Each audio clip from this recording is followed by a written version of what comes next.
Hey everybody, Fan139 here, and welcome back to my State of Destiny 2 series. This is where I talk about the recent past of the game, as well as my current thoughts on current events going on with the title, and any hot takes that may be going on with the community, and things I think Bungie should be prioritizing moving forward. If it's your first video, welcome. Otherwise, welcome back. Glad to have you back. We are now a few weeks into Season 14, Season of the Splicer, so I think it's a good time to wrap up my thoughts on Season 13 and give some initial impressions on the new content. So let's go ahead and get started. Actually, before we get started, I do want to point out the whole transmog fiasco going on. My opinion in it is in line with the players, that it is over-monetized and Bungie should be ashamed of what they did here. But I really could spend an entire video on just transmog, and honestly, I'd much rather talk about the gameplay today, so we'll leave transmog for other people and just jump into the gameplay stuff.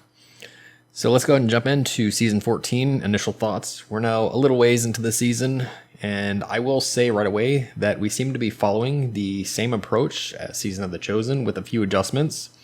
And this is a good thing because Season 13 went very well. In fact, I'll go over my final thoughts on that soon, and you will see that I personally thought that it went very well.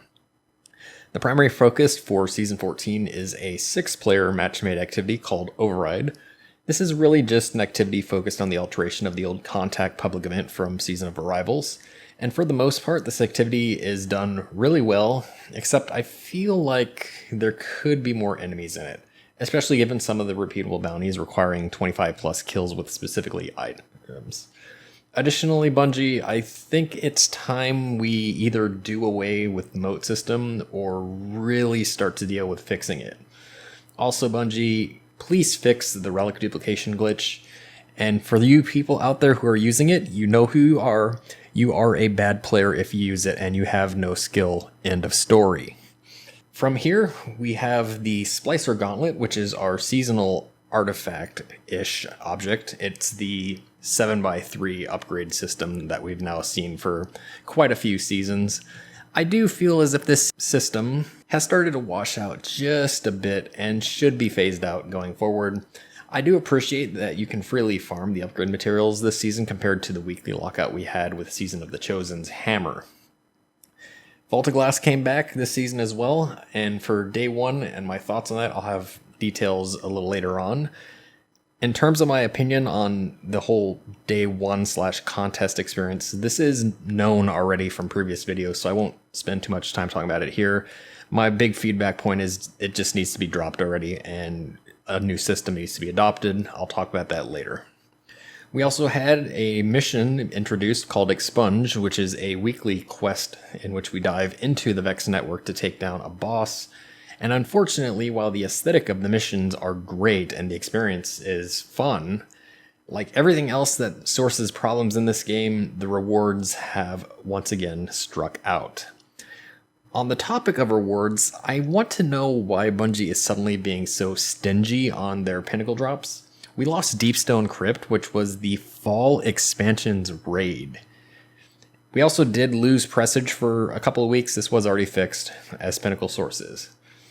Now, yes, I know that the Pinnacle power grind is 10, and in fact, the only power grind was 10 points, and I do appreciate that we've dropped the grind to 10 points of power. But given the fact that we lost a lot of sources, and that there's still a lot of RNG in the game, players can be heavily screwed on some weeks, and having raids, multiple, provide viable reward sources could definitely put a hamper on some of this negative, and I really feel like that needs to be talked about. But we'll get to Pinnacle stuff here in a bit as well. On terms of the exotics for Season 14, we only had 2 introduced so far, and they feel a bit weak. We had a sidearm for the Season Pass, and it's very meh. Very meh indeed. It's a stasis sidearm, but yeah, it's very meh. We also got Mythic Last. It's a raid exotic. It suffers from RNG problems. Again, a lot of RNG in the game, and a lot of this is really starting to hurt things.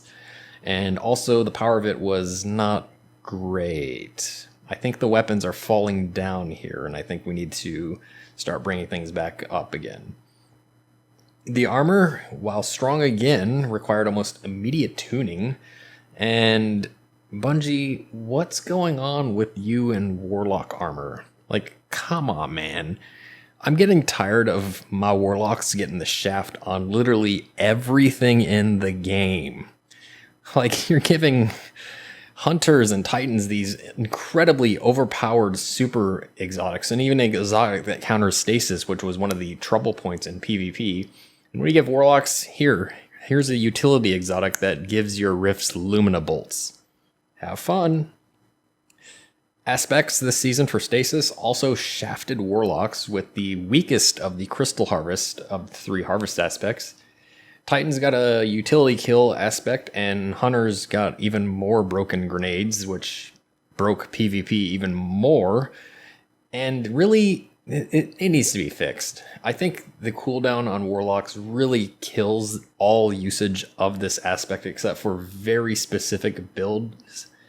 And I think the Hunter aspect is a bit too broken. I think they should have to charge up the grenades similar to how Warlocks charge up their grenades, like we did for the Bleak Watcher turret. Outside of reward-based and gameplay issues, the storyline of the season kicked off really well, and again seems to be following that week-by-week evolution that I think was a really great system for Season 13. This is good, and I hope this continues moving forward for non-expansion seasons. This is really how you keep players engaged with the game. In terms of the story itself, we finally get our big reveal for Mithrax, a character we've heard about for a while, and now the city is sheltering Elixni, or kind of sheltering Elixni, except there's problems being developed in the city, people causing problems, and Lakshmi going off on these rants every week about how they're going to kill us all. All in all, I think this is a great seasonal storyline. It gives us a deeper look into some of the other races we've seen out there.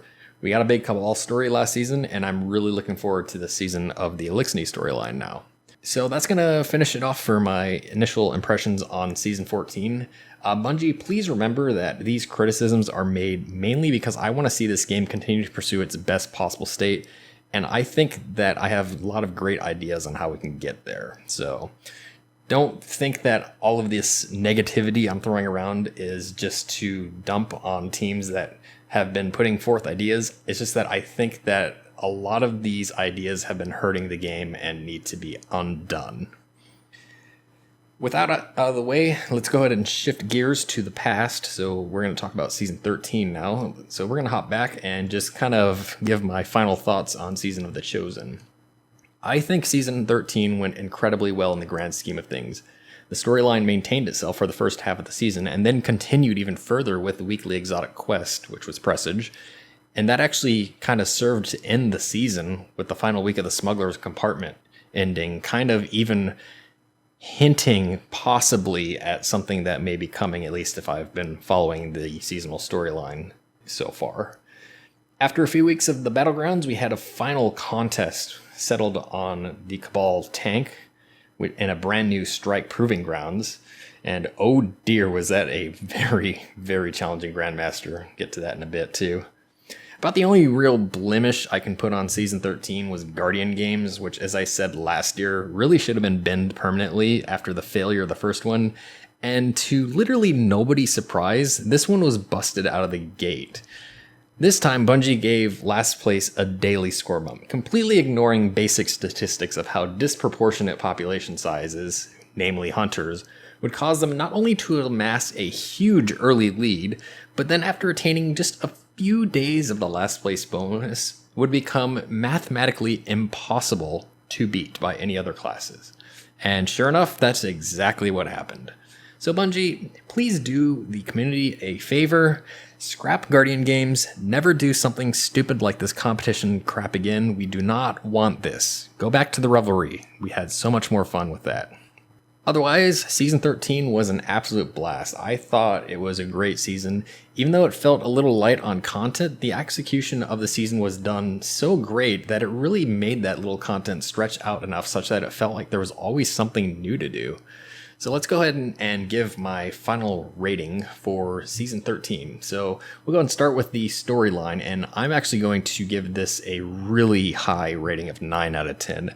Season 13 had one of the strongest story deliveries, if not the strongest, for a seasonal line since the game started doing seasons back in Season 4.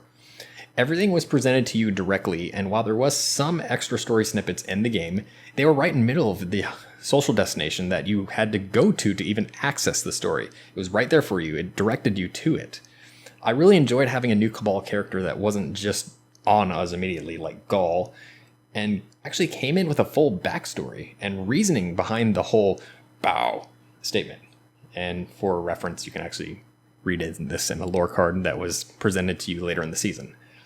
The week-to-week storyline also kept these new characters relevant at all time, even so in the weekly exotic mission that tied in with the overarching seasonal storyline. The only thing I gotta ding you for, Bungie, on the story is the fact that you had a time issue with Presage. Now, Presage released in week 2, but the week 3 Presage storyline mentioned the whole armistice thing, even though that didn't actually happen for another 2 to 3 weeks following the first mention of it. So you kind of future spoiled yourself there. All in all, though, I definitely have to give the team major props here. Give your story team a pat on the back and tell them that this is the way to do things going forward. If seasons have storylines like this, you will likely avoid having repeats of bad spring seasons ever again. For the endgame, I rate 6 out of 10. Season 13's endgame, it consisted of the weekly Presage exotic quest, and then later in the season we had Grandmaster Nightfall Strikes and brand new Grandmaster specific loot. Now, while this alone was not a strong follow-up to Season of the Hunt, it did have more of a punch to it, especially given Master difficulty on Presage and the strong rotation of Grandmaster this season. And again, Proving Grounds, the Lord of Fireballs, 2 tanks, good times. Good times indeed. My big feedback for the endgame is the same as the previous season's feedback. Each season should augment the existing endgame lineup, since the model will be to consistently drop the year's lineup with each fall expansion. So the endgame should be continuing to grow such that it always feels like there's more to do. And by this I mean that Pinnacle activities should always be kept active going forward. There's nothing wrong with keeping old activities relevant in the endgame, especially if the element of the challenge is still present. And I'll talk a bit more about this later. For the grind, I have to give a good 7 out of 10 for this season. It felt pretty good. The grind did hit a bit hard following Season 12 with the 50-point power increase. However, the addition of 4 powerful gear drop sources alongside the existing Season of the Hunt sources did alleviate some of these issues. Plus, literally 2 days after my video dropped, we had the big season blog with the State of Destiny 2 saying that, hey, guess what? Plus 10 from this point forward. So that part of the grind was no longer that big of an issue. Grind-wise, the Pinnacle push was handled by Deepstone Crypt and Presage alongside the existing Hunt sources, minus the High Celebrant, which was relegated to a Tier 1 powerful. And this gave players a much better understanding of Deepstone Crypt at this point, therefore making the grind much more enjoyable. Alongside the strong seasonal delivery, this made the grind for power very enjoyable and rewarding once maximum power was actually attained this time around. We also saw Umbral Engrams come back, and this was a very strong positive, especially with the way they introduced the brand new Recaster. The only thing I think that Bungie really should have done was look at the high prices of Tier 3 focuses and get rid of the weekly lockout on Tier 3 focuses. Additionally, I think the reputation rank up system for Umbral Engrams is kind of busted, given the fact that you need to hand in so many just to rank it up, and then what do you get? You get a minus 20 Umbral Engram. Really, given the fact that you have to hand in so many of these Umbrals, there's no reason why it shouldn't be a Tier 3 powerful Umbral or even a Pinnacle Umbral. Next we have the exotics, and I have to give you 6 out of 10 for this one. We had 2 brand new exotic weapons with Tiku's Divination and Dead Man's Tale.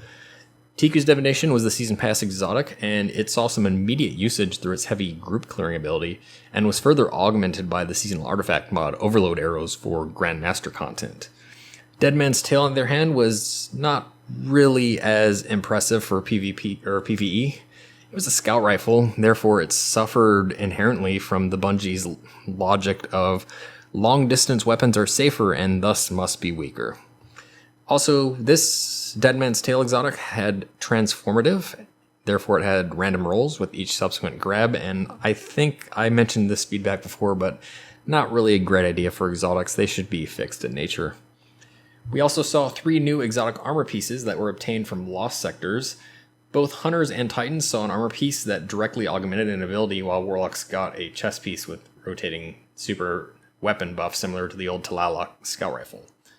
I mentioned this earlier, but I can't help but once again feel underwhelmed with the Warlock exotic from this season, and a sad trend of continued weaker drops for Warlocks, which honestly needs to stop, Bungie. Now, yes, there was some utility with the Boots of the Assembler, but you already nerfed it. So, what are we doing? So my feedback for exotics, as always, is that weapons need to become more useful or more utility-based in nature, and such that they are done so in a way that is fun. And really, Bungie, you might as well make Season 15 the season of the really good Warlock exotics. I say exotics plural. It's time to stop shafting Warlocks. Give Hunters and Titans the shaft for once. You don't need to be shafted anymore. Gameplay, 8 out of 10. You did really good this season. And this gameplay category, I'm introducing this as a new category since there hasn't been a community event since Season of the Worthy. This category will simply cover how the game feels to play as a whole. So how did it feel to play Season of the Chosen? Well, we got 3 new strikes that season, 2 of them were reprised and 1 new. A new seasonal activity with Battlegrounds and Presage, the weekly mission. We also saw the return of the Umbral Engram system and a new hub space for seasonal content. For Stasis, we had 4 new fragments and each class getting a new aspect. I really enjoyed using the Titan and Warlock aspects from Season 13, which gave a gameplay alteration effect. The Stasis turrets for Warlock and the Stasis slide for Titans. What I did not like was the continued uses of the Stasis shard system for Hunters. I really feel like that should have been a one-off on the Titan. The existing gameplay loops were still strongly in place and enjoyable to hop on and engage with at any point in the season. Although I think the late season drop-off did hit a bit harder this time around and is something that I think Bungie needs to do a little better work on. Like, the late season drop-off here refers to the fact that a lot of people, as soon as the new content stops, they don't really hang around to keep playing the game. And I think for people who are looking to do raid content at the end of a season, it really hurts there. Next up, we have events, and no surprise here, I rate pretty low with 3 out of 10. I don't really have much to say about Guardian games that hasn't already been said in numerous other videos of mine. It's a terrible event, flawed concept, flawed execution, and it just needs to be binned. I never want to see Guardian games again, Bungie. Just go back to the Revelry already. So, tying it all together, how does Season of the Chosen rate on my scale? I give you a 8 out of 10, a very good 8 out of 10 here. Aside from the points of weakness and rewards exotic armor in the event, Season of the Chosen ranks very high on my overall list of Destiny 2 seasons. The very in-depth storyline and weekly quest system that kept things moving forward, along with a whole 7 weeks of new content with Battlegrounds storyline and the boss fights and everything else, 8 to 10 weeks of the season. If Bungie can take this 7-week storyline system and bump it up to 8 to 10 weeks such that we feel like there's something new going on every time we sign in on Tuesday, they've got it. Like, that's it. The whole season pass system, it's worked out at that point. So that's my thoughts on Season of the Chosen.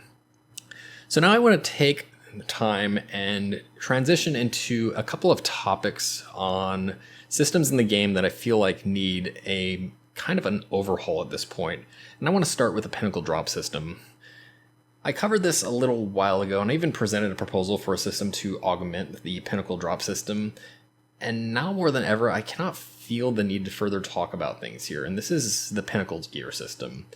For the unaware, the game has 3 gear caps for power on your items. First, we have the soft cap, which blue gear will go up to this soft cap, at which point that stops. Then you have to use powerful gear drops to reach the hard cap. Finally, after the hard cap, there is 10 points of further, which you can gain through Pinnacle Gear. There are 2 major flaws with this system as they exist right now. First, It has become so convoluted compared to the original definition of Pinnacle Gear that it has lost most of, if not all of the original meaning behind what Pinnacle Power was supposed to be. By this, I mean that Pinnacle Gear was only supposed to drop from Pinnacle activities, and by Pinnacle activities, I mean top of the top in-game. Unfortunately, due to a lot of casual player whining, these drops are now sourced from various places in the game, including things that are nowhere near in-game in level of difficulty. By this, I mean Crucible, Gambit, and 3 Strikes.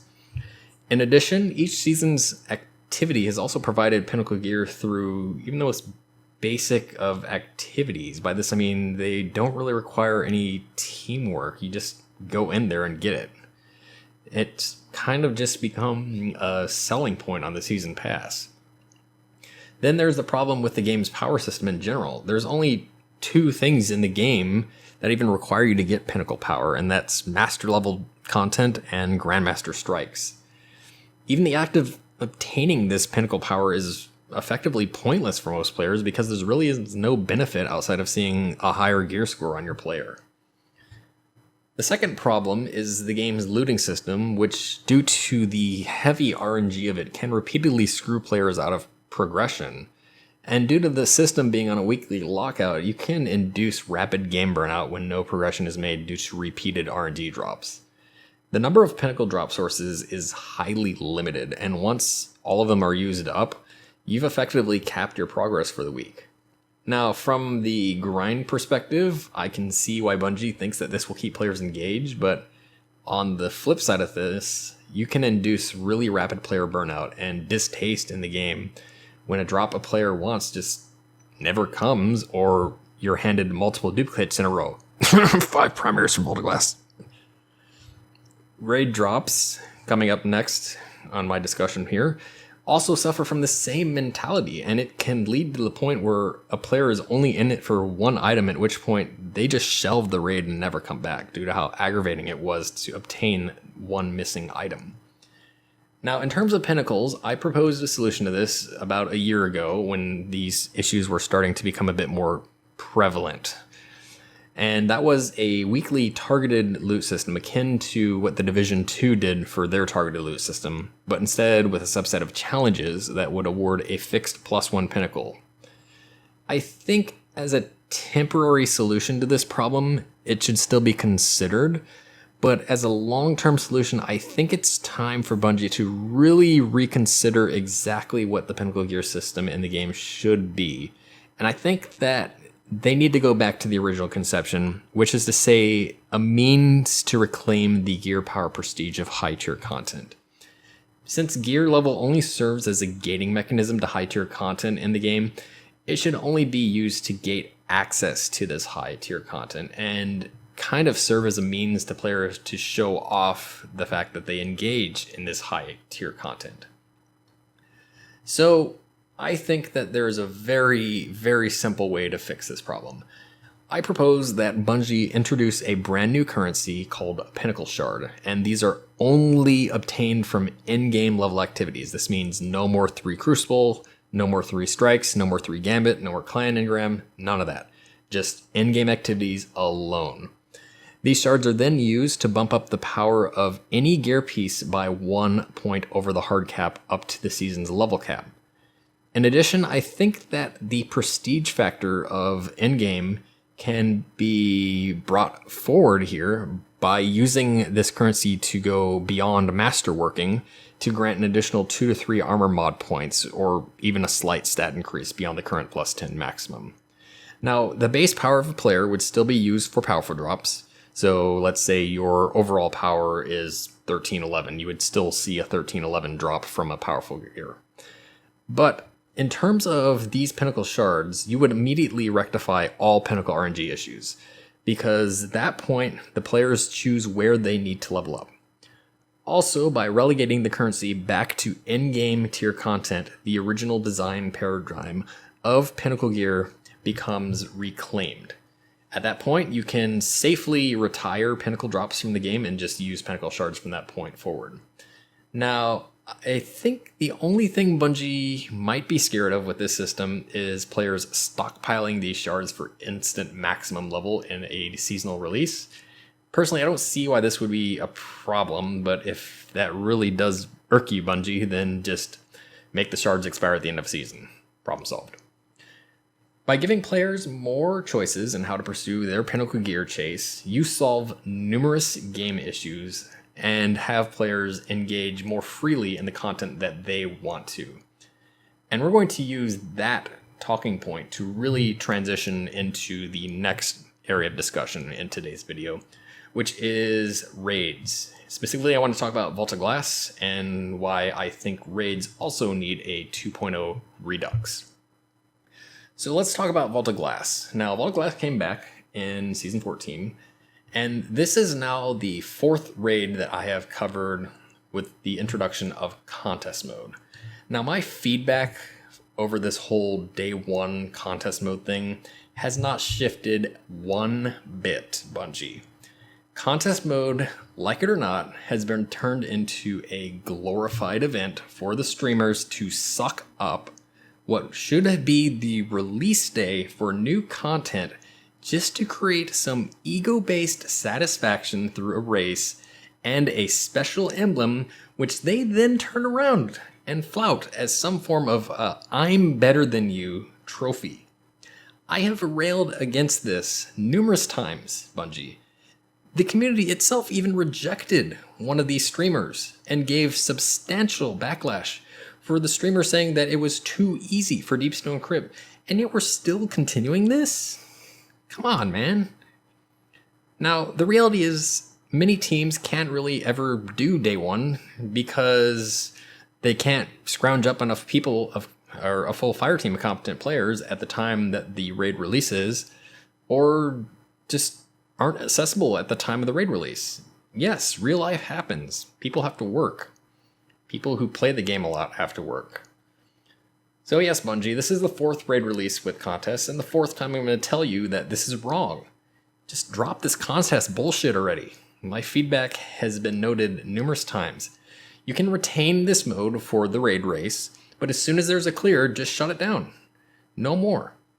No more trophy emblem for toxic players. Just have the race for the discovery of mechanics, find out which team is able to clear the raid first, everyone can celebrate it, and then just open the floodgates for the players to enjoy the new content. The end. The overall thought of the challenge of contest mode can be retained for the brand new master mode of raids that is being introduced. But don't use this contest mode as an excuse to give toxic streamers a little trophy which they can then flout against other people. We don't need that. So that's going to do it for my contest rant. So let's go and talk about Vault of Glass now, and my thoughts on what went right and what didn't. So on the side of positives, I was really pleased with the revamp of VOG. It retained the original feel of the raid, and it also mixed up the combat, raising it to D2 standards, and also changed things to make it feel kind of new at the same time. I was really satisfied that the original long duration encounters from VOG, Confluxes, Oracles, and Gatekeepers were streamlined to the point where the speed of the encounter increased, such as how quickly your team executed them. I was also a really big fan of what you did with all the Oracles in the raid. I like the fact that you introduced mechanics and that this is now a means to mix up the flow of each encounter and make it feel much more interactive with the team. The Templar fight, it felt good. It's on the same parity of D1, and I think it's in a good place now. Teams that are skilled enough can clear this really quickly, while the difficulty is in a good place for teams that aren't as skilled. In terms of Atheon, the new mechanics in the form of the retain or refrains now has introduced yet another community disagreement in terms of standard callouts. And just kind of plug my team's little map here. This is what we do. But this is expected for these kind of fights. And you know what? I really like this. It makes it so that players need to actually get on the same page as their teammates and get set in the motion. It builds the team composition a bit more. My only criticism for Atheon is that the imminent detain really should have been marked as a red debuff and a priority red debuff, so players are much more attentive to it. Otherwise, well done, Bungie. I really enjoyed being back in VOG again. It felt nostalgic and lots of fun. My only feedback is I think the relic is a bit too weak this time around. The super really doesn't feel like it does anything, so the player holding the relic feels almost useless. And I really think that the relic should be brought to the forefront a bit more to give that player more of the power fantasy feel in the raid. Loot-wise, I was disappointed to see the 3 missing Vogue weapons not included. There was no reason that they couldn't have been adapted to the D2 archetypes and included as well. Also, raid exotics, no more RNG, Bungie, please. I'm tired of RNG raid exotics. Yes, I already did get it, but I can already see this becoming a very big problem. The drop system is broken, and no matter how many times you try to fix the problem, it never seems to work. So, next we're going to talk about my 2.0 revamp idea. And in terms of this 2.0 revamp idea, I want to specifically focus on rewards from raids, while also hitting some critical areas that I feel need to be worked on. So first, let's talk about the problem areas in raids, and I'll just give a brief overview of what they are and how they've been causing some issues for players. So the first problem is limited Pinnacle engagement. Ever since the release of Shadowkeep, Bungie has relegated the stock of Pinnacle drop sources to 1 raid. And with Vault of Glass, we saw the latest expansion's raid, Deepstone Crypt, relegated to powerful drops, only 2 seasons following its release. All other expansion raids have had viable drops for a minimum of 1 year. Second, RNG and gear hunting. Raids have historically never allowed any kind of a gear chase to develop. Outside of the limited 6-month Season of Arrivals window in which the 5 raids that were being vaulted removed their weekly lockouts, Deepstone Crypt introduced a brand new system called Spoils of Conquest and a Cache of Conquests to introduce a limited gear chase through a cache at the end of the raid. But given the fact that the spoils dropped very sparsely, it limited what you were able to hunt for. The reality for most players is they get 1 drop per encounter, per character, per week. The chance to find what a player exactly wants from any given encounter is very low. Next, we have raid exotics. Now, save Divinity from Garden of Salvations, raid exotics have suffered from abhorrently low drop rates and the goal to keep players running the same content week after week in the hopes that newer players can slide into teams with time. Now, the unfortunate side effect of this is the inverse of the desired effect with content burnout. Players eventually get tired of playing the same raid week after week with double and even triple-digit subsequent clears without a raid exotic drop. And then you get a new player to drop into the team, and the person who has done it 80, 90, 100 plus times watches the person who gets the first clear get a raid exotic. That burns Bungie, and that is really a way to get players to not want to do content anymore.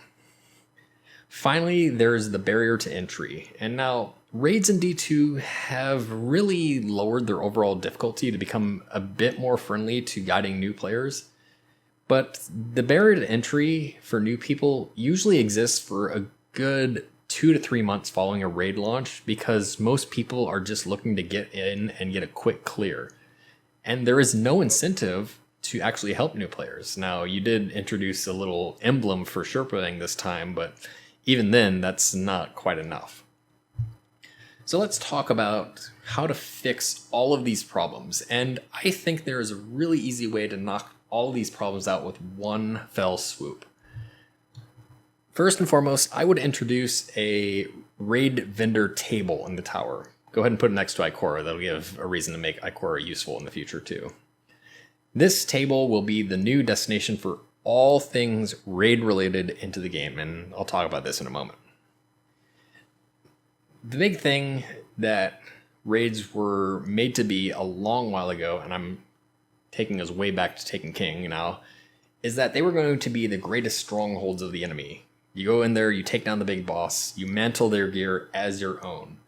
So Bungie, why don't we just take that idea and literally apply it to the game? I would suggest that instead of making raid encounters directly drop your weapons and armor, you instead introduce raid currencies to the game, or materials from the raids. So I would create from each raid a generic material, an encounter material, and then boss drops. This generic material would drop from everything you do in a raid. So for example, let's say you're doing Vault of Glass. You could create a generic material called like a glass shard or something. And then this would drop from killing enemies, opening chests, completing encounters, so on and so forth. Then you would have encounter materials. And this would be something that is guaranteed to drop when you complete an encounter. So for example, you could have a Conflux material, you could have an Oracle material, a Templar material, so on and so forth.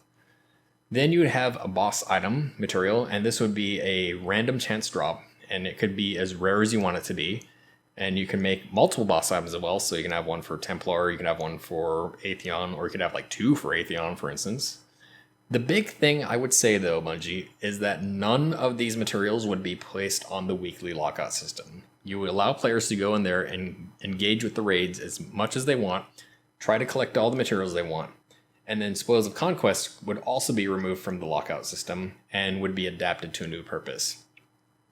Then we go into each raid, and either in the encounter completion chests and the hidden chests, or just hidden in special puzzles in the raid, introduce item recipes. When you collect these item recipes, you are granted the ability to craft a specific raid item, so a specific armor piece or a specific weapon. Then for the exotic, you hide in the raid as well as a quest-based item. So you make the recipe hidden in there. When you find it, it may be like contaminated or something, and then you have to complete like a long quest line in the raid with challenge objectives or even completing encounters specific ways to actually decrypt the blueprint to be able to actually craft it. With the new materials and table vendor, we go ahead and bring everything together. I would introduce at this table a screen similar to what you have for the Umbral Engrams now. Each raid would have its own sub-tab to go to for crafting raid items using the collected materials. I would also do the same thing with the tiers of gear. So you have a tier 1 gear, tier 2 gear, and tier 3. With the higher tiers, tier 2 and tier 3, so for instance, tier 2 could be weapons and tier 3 could be armor. These would be where you introduce the usage of Spoils of Conquest to guarantee higher stat rolls or better weapon perk options on gear. And this is how you also fix a lot of the problems I talked about earlier. First, in the crafting table, I would set a fixed number of items, and we could just choose 5 since that seems to be the standard for raids, per week to be pinnacle when crafted. By this I mean the first 5 crafts of the week would be pinnacle drops. This means immediately that players can choose which raid they want to do to get their pinnacle gear from. So for instance, if I want to get some Last Wish gear, I go to do Last Wish, I get materials, and then I craft some Last Wish items at the table. The first 5 drops are pinnacle. Next, I would introduce a reputation bonus system to the table by means of weekly challenges. And these weekly challenges could be something like guide a guardian to their first raid clear of X raid, or complete the X raid challenge, or, complete an encounter without any fire team member dying. When you complete this challenge, you would get a temporary bonus for that week, something like maybe offering an additional pinnacle drop, or guaranteeing the next piece to be a high stat roll, or dropping a piece that's already masterworked, or maybe even something like an Ascendant Shard. And I would offer 1 to 3 challenges of these per week. As a long-term pursuit option, I would make the table have permanent bonuses that are unlocked. And by this, what I would do is make those weekly challenges give reputation to the table. And the table would gain reputation bonuses after doing, for instance, 10 of these for the first time. And when you rank up the table, you get a permanent bonus. So something like grant a permanent additional drop to the table, or make raid materials drop more frequently, or make the rare boss materials have a higher chance to drop. These permanent upgrades would then become harder to get with each level, so the system does not quickly get blown through by players and then tossed aside. So for instance, you can make rank 1 require 10 challenges, and the second rank require 20, third one 30, so on and so forth. All in all, the goal of this table and material system would be to incentivize players to not only engage more frequently with raid content, but branch back out to legacy raid content, and then additionally, through the long-term pursuits and challenges, engage with new players to help them clear the raids for the first time, which would open the door just a bit more to players to build the endgame community further. And that's what I would do for raids, for kind of fixing the problems with raids right now. One last thing I want to talk about before we wrap up today, and that is going to be the artifact. We've kind of hit the big issues with Pinnacle Gear and raids, but I want to talk about the artifact now because I think it's something that's starting to slowly become a bit of a problem with the game. Now, each season we're given a seasonal artifact, which contains 25 special mods that are both to control the flow of high-end content through the champion mods, and then very special perk bonuses for specific playstyles. Now, the artifact only allows you to unlock 12 of the 25 mods at any given time, and then at the end of the season, these mods disappear from the game, and then the entire table on builds that have been viable are flipped. Players can choose to reset the artifact at any point in time, but are met with an increasing cost and glimmer to do so each time. And in addition, the perks that are gated by column, so this means that the last column, which has high tier perks, you can only choose 2 at any given time. Personally, I don't really get this whole pick 12 system. I don't see why players being able to potentially get to choose from all 25 mods for their build at once should even be considered to be a problem. And given the conjoined increasing glimmer cost to reset and redo the artifact, this only kind of enhances a feeling that the system is off. And then there's the other big issue with the mods sometimes introducing champion mods that are downright useless in high tier content. I mean, come on, Bungie. Nobody is going to use a sidearm to hit a champion in Grandmaster. In fact, no one's going to use a sidearm in Grandmaster in general, period. And then overload hand cannons? Who's going to try to plink down a captain that's teleporting you at high speed with a hand cannon, which has slow rate of fire?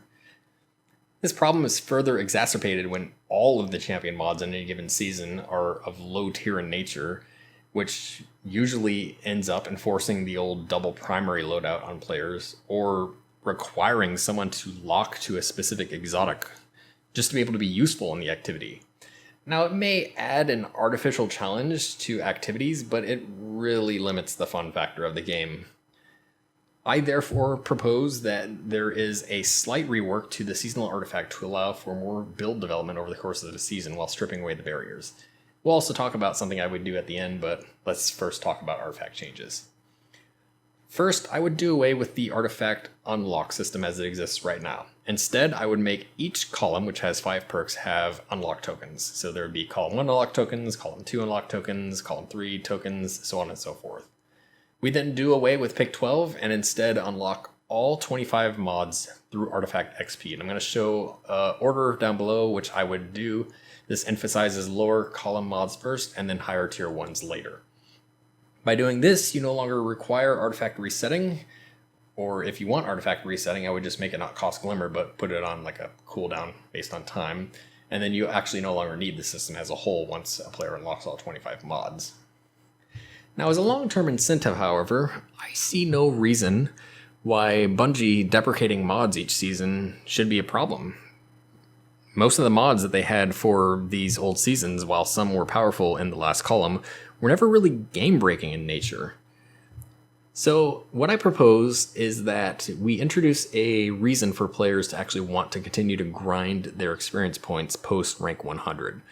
So I propose that at rank 250 on a season rank, the player is granted an ability to permanently unlock one mod from their artifact as a permanent armor mod. This permanent armor mod would then have 1 additional energy compared to the additional or the original mod. So for instance, let's say from season 13, the anti-barrier sniper mod had a cost of 7. If you unlock that, it would cost 8.